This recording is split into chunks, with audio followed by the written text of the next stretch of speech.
Excited. Turn in. Did you get smudge on here?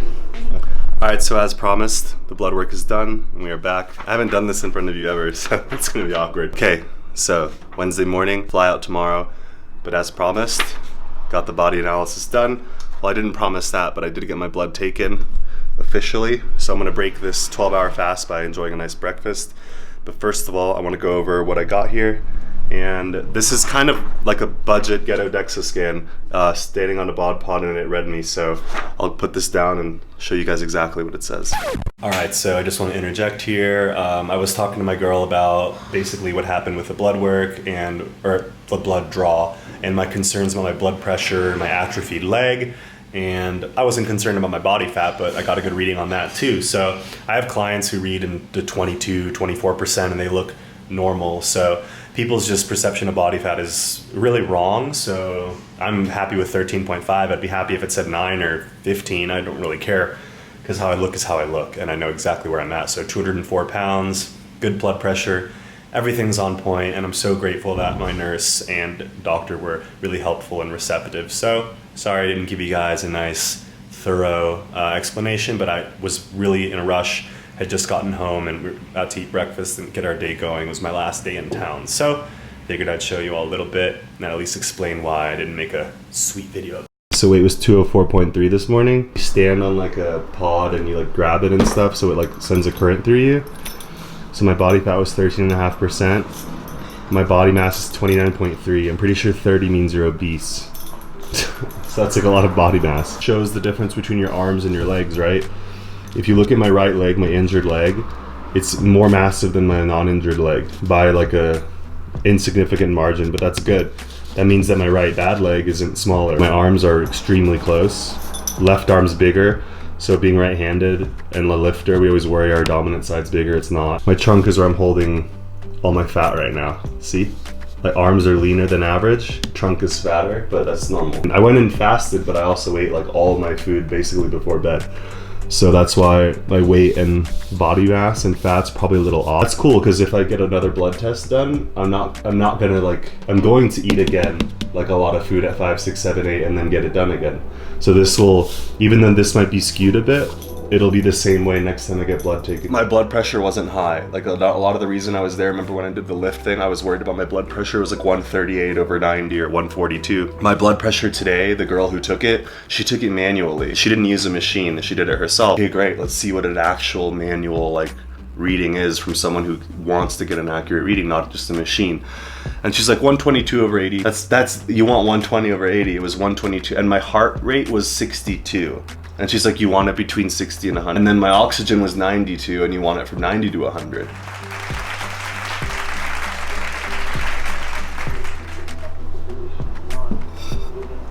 Yes. Yes. Break this fast. Yeah.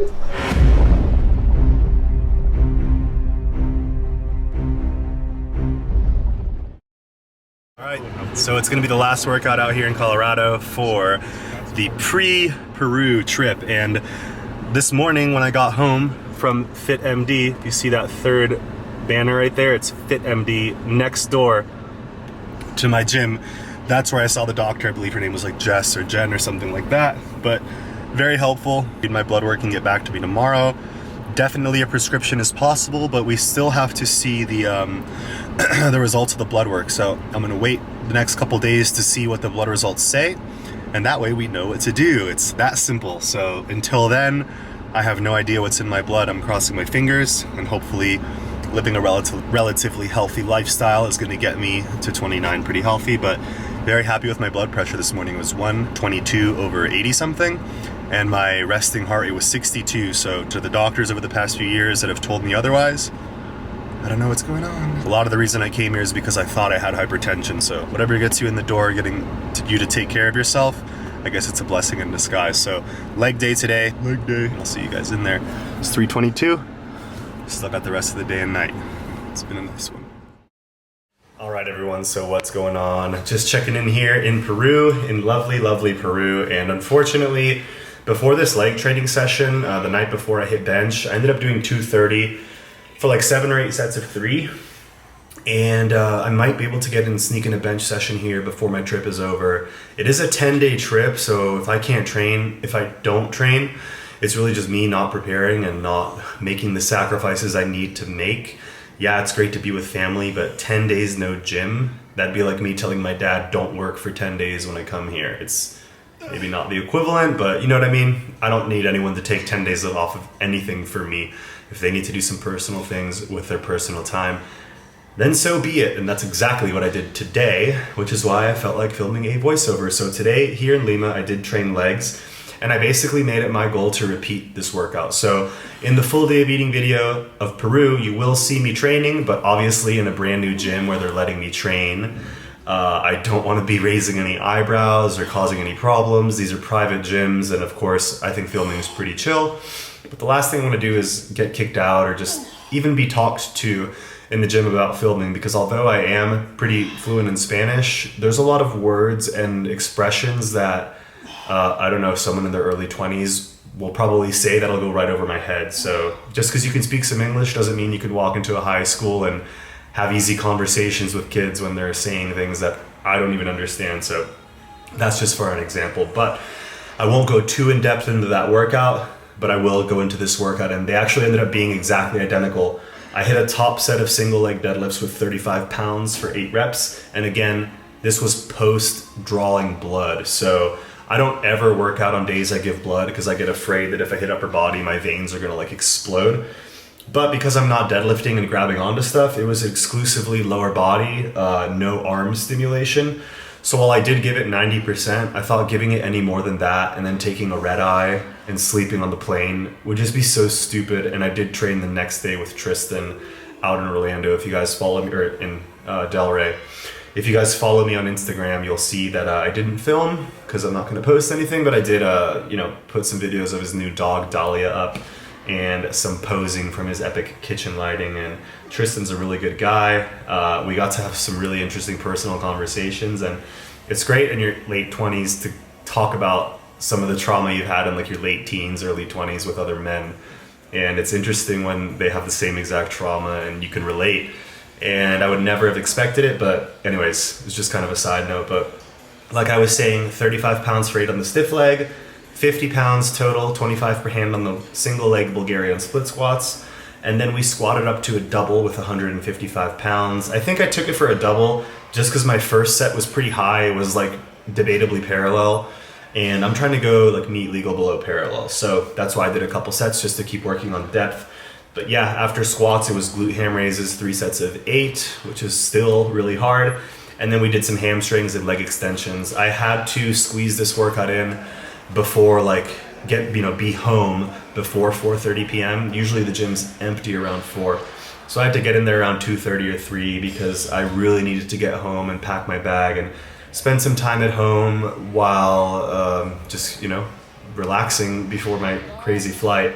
I had 2 red eyes in a row. I flew from Denver to Florida, and then I had a 19-hour layover, and then flew from Florida to Lima. And with a few hours of time change, it was literally like midnight to 7 a.m. flying, midnight to 7 a.m. flying. And I didn't think it would be so bad, but it wrecked me a little bit. And on that note, I'm gonna shut up and let you guys watch the rest of the video. I didn't realize what time it was in the voiceover. Peace! Alrighty, what's going on everyone? I am just post leg workout and I fly out tonight, so really not excited about it, but I'm gonna get to a couple of questions here just to round off this video, and I will keep you guys posted as I travel to Miami and then ultimately Peru. DJ asks, has starting strength changed your thoughts on utilizing the Adidas powerlifting shoe along with more hamstring stimulus, or will you re-implement them as weight increases? So yeah, starting strength kind of taught me that the elevated heel on the squat shoe is only helpful or relevant when you're trying to remove the hamstring from the squat. Turtle, come here. So my point is, it's when you're trying to remove the hamstring of the squat. So what does that mean? How does that look? Or what do we call that? We call that a high bar squat, or we call it knees going forward. So if you watch an Olympic lifter catch a snatch, they literally could never do that with a low bar position unless their shoulder mobility was like 40 degrees further backwards. You have to use a high bar position to change the center of gravity of the weight so you can catch it overhead. So the elevated heel allows you to change the center of gravity for things like Olympic lifting or having weights above your head or keeping some sort of perfect up and down body position, not necessarily bar path. So with this low bar squat, you're never gonna have that upright of a body position. So if you were to need a heeled shoe, there'd be something crazy off with your foot mobility or mechanics or something like that. So when you do a low bar squat and when you do engage the hamstring, let's say the average or balanced amount, you're not gonna need an elevated heel. So until I stop low bar style squatting, there's no need for an elevated heel. I might try it, but it's not like I'm saving to get heavier so that it's gonna assist me or something. I don't really need it. So Ivan asks, do you still keep up with the misfits? I remember seeing you on the OG Ruby video supporting the Tom Platz of abs. So I don't really keep up with the misfits because there's so many of them and they're kind of separate and they're all doing a lot of their own things. So I have seen what happened to Big J Masters. He tore both his quadricep tendons off the patella 3-4 weeks ago. He's back in the gym. He was running a heavy winstrol and anabolic cycle and ended up tearing quads squatting 600 pounds. So J Cream was just on RX Muscle, so Jason's doing pretty well. And I'm not really sure what's up with Lenny. I guess he has a YouTube channel or I don't know. So no, I don't keep up with them, but I will say I was one of the earlier collaborators with Jason because he lived in my area and I know what it's like to love bodybuilding and be misunderstood. So when I met Jason, I was like, man, this will be really funny. Like, you know, it's someone maybe I can help or someone I can relate to, but obviously I'm in a state where maybe I can guide them or be like a mentor. But what I noticed with Jason was that he had like a love for bodybuilding, but there wasn't a love for training or a love for the mentality that like gets you bodybuilding ready, which is why he could never get bodybuilding ready. He's obsessed with bodybuilding, but when it comes to heavy squats or eating clean or, you know, doing something with your water or nutrition to get a result, it's like not cool or not important. And it has to do with his disabilities. So I kind of took it personally, like he didn't like me or didn't like training or, you know, didn't appreciate the fact that I even came around. He seemed to just disregard my existence. And I took it personally because it came with an attitude of not loving training and like eating and lifting. So I just felt like we couldn't even really be good friends. So we just kind of left it at that and we stayed in touch. And obviously I support the kid or support the guy for sure.